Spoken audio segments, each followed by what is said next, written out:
Buenas tardes, hoy les voy a explicar lo que es el Estado, ley fundamental y la división de poderes.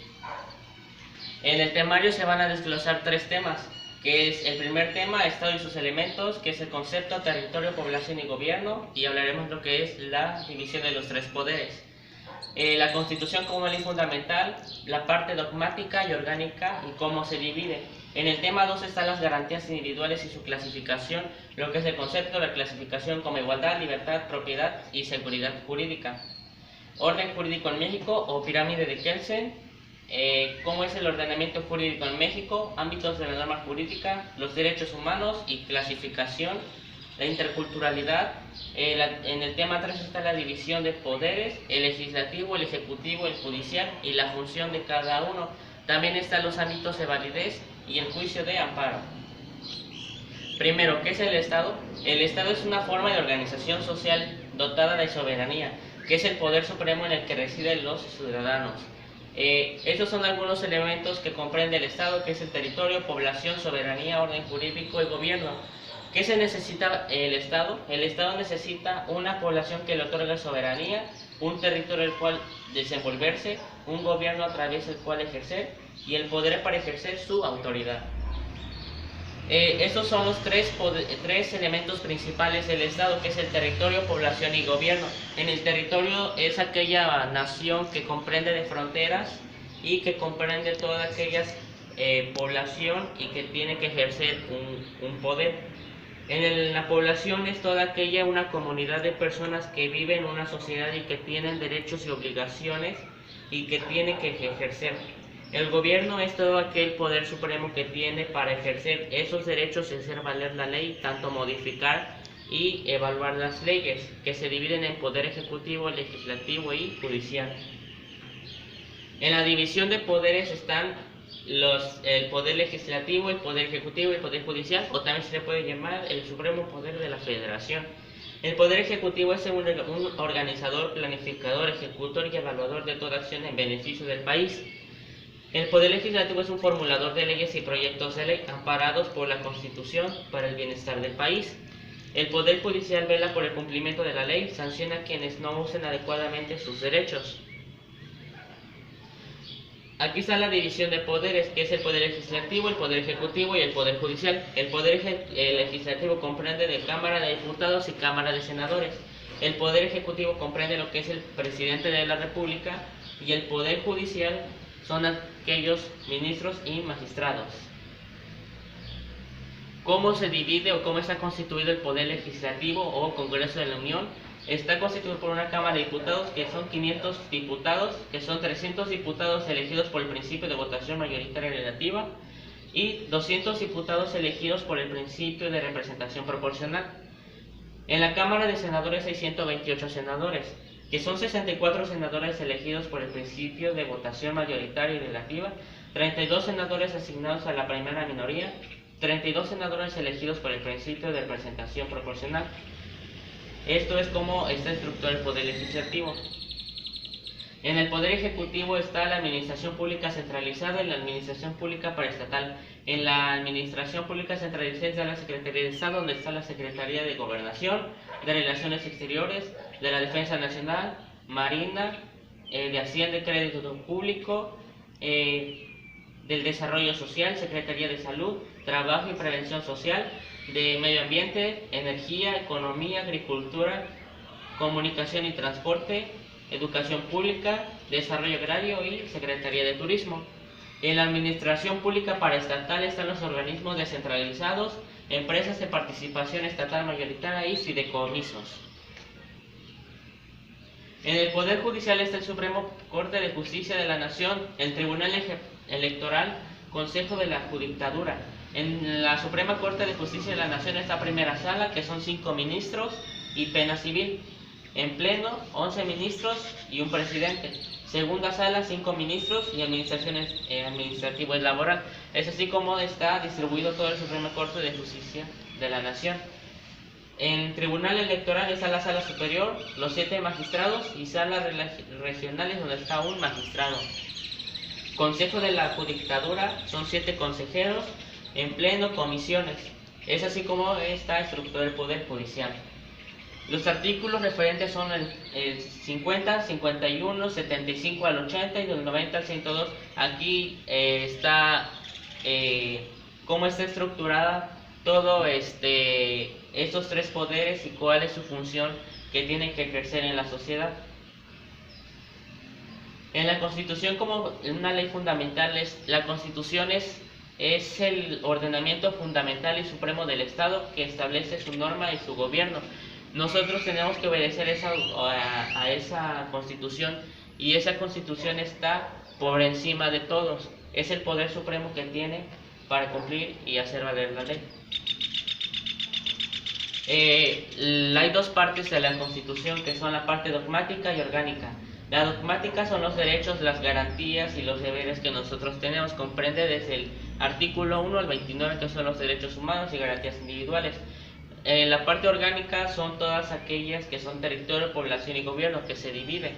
Y habla sobre los tres poderes, ejecutivo y judicial, y cómo está estructurado cada uno y función de cada uno, al igual que otras leyes.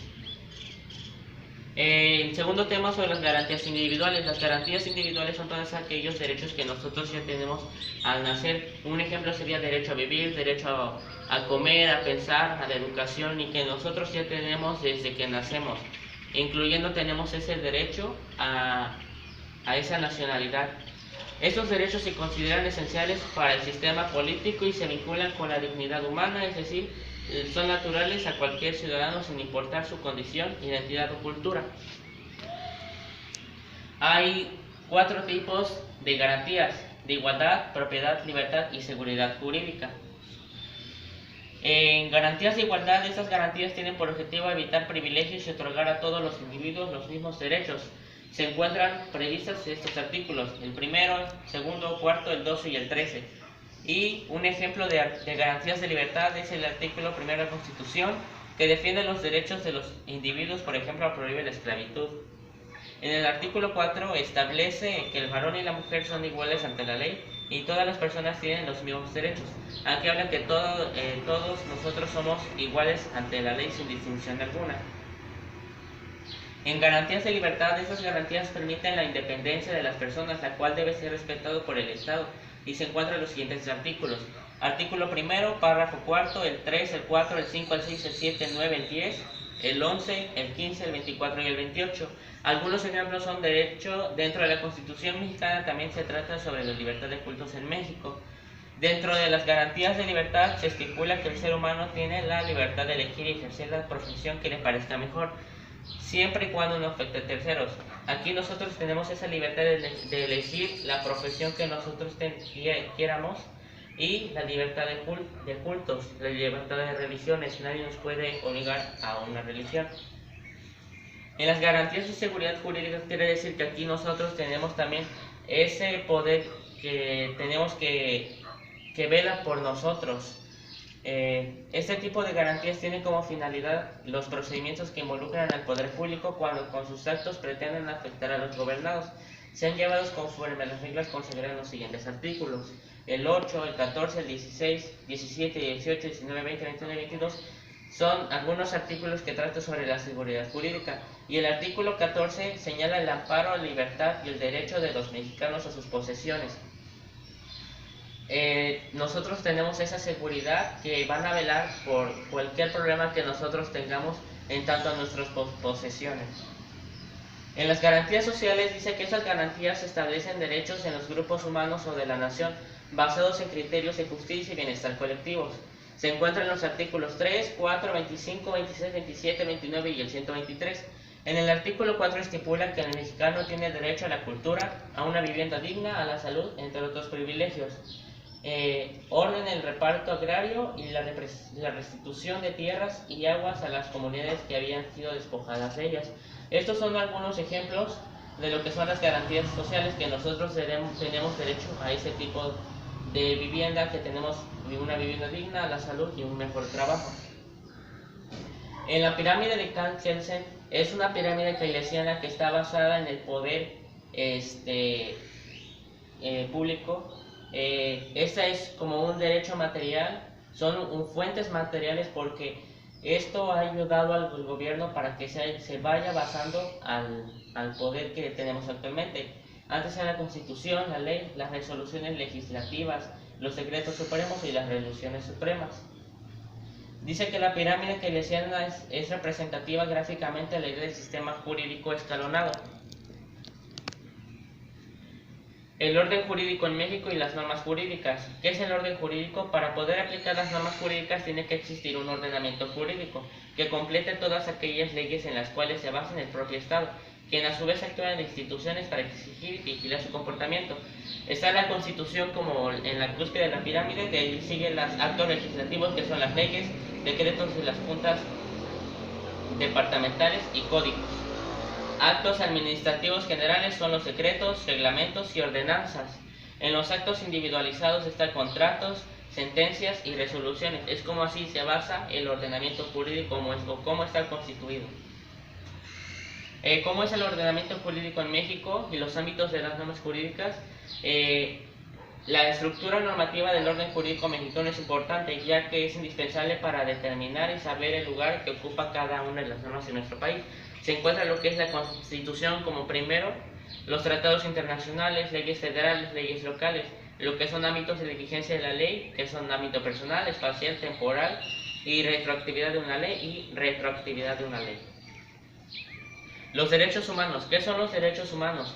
Son el conjunto de derechos que nosotros tenemos y que son universales. Estos derechos no tienen distinción alguna. Podría ser sin distinción alguna, como el color de piel, religión, tipo que tenemos de cultura, no importa si somos mujeres o hombres. Estos derechos humanos son iguales y todos tenemos los mismos derechos sin importar qué nacionalidad tenemos.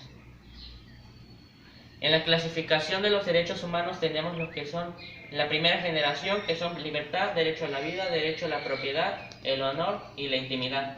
El derecho de la segunda generación tenemos trabajar en condiciones dignas, descanso diario, semanal y vacaciones, vivienda digna, educación y cultura. En los derechos de tercera generación están derecho a la paz, derecho al desarrollo, derecho al ambiente sano, derecho al patrimonio común. Esto es cómo se clasifican los derechos humanos. La intercultural se refiere a que nosotros convivimos con esas culturas que tenemos en nuestro país. Es la interacción entre culturas en el proceso de comunicación entre diferentes grupos humanos, ya que nuestro país tiene esa gran variedad de grupos humanos, ya sea indígenas, mestizos, que nosotros tenemos en nuestro país. La diferencia entre derechos humanos y el juicio de amparo. Primero, el juicio de amparo, una diferencia es que protege a los derechos humanos y los derechos humanos son esas leyes que nosotros tenemos sin distinción alguna. ¿Qué es el juicio de amparo? El juicio de amparo se basa en la idea de la limitación del poder dentro de un marco constitucional de las autoridades gubernamentales y más recientemente de los particulares cuando sus actos se equiparen a los de la autoridad. También son las partes que proceden. Primero, que es el quejoso, que es la parte que está representada por la persona física o moral del derecho público o del derecho privado. Esta es la primera parte. La segunda parte es la autoridad responsable, que comprende todo lo que es el juez y de los magistrados de los tres poderes. En el tercer perjudicado tenemos que el tercer perjudicado es en el amparo,